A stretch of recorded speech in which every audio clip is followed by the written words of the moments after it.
Pertandingan debat Piala Ketua Audit Negara PKAN 2026 yang jurung kali diadakan menarik penyertaan 20 institusi pengajian tinggi awam IPTA sekaligus menjadi platform untuk mahasiswa menghayati kepentingan accountability, tabik urus dan pengurusan wang awam.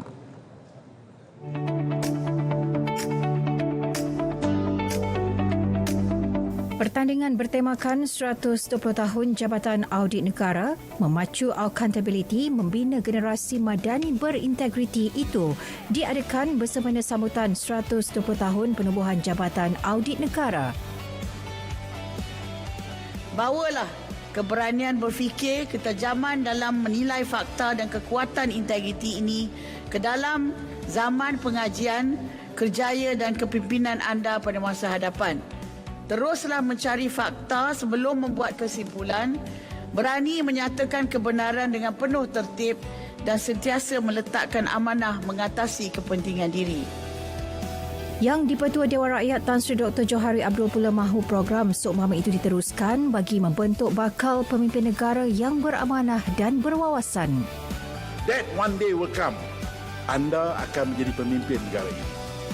Saya dah seangkatan dengan saya akan pergi. Tetapi negara ini akan ditinggalkan untuk diteruskan untuk anda semua. Dan kita harapkan kita akan train mereka untuk menjadi pemimpin-pemimpin yang baik, yang beramanah dan berwawasan serta mereka yang boleh membawa negara ini lebih jauh daripada ada sekarang.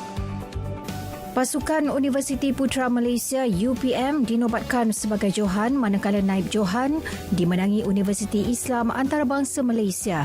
Dalam program berkenaan juga, Datuk Seri Wan Suraya menegaskan laporan Ketua Audit Negara LKAN bukan sekadar mengenal pasti kelemahan dan ketidakpatuhan, sebaliknya menjadi pemangkin kepada tindakan pembetulan bagi memastikan pengurusan wang awam dilaksanakan secara bertanggungjawab, telus dan memberi manfaat kepada rakyat.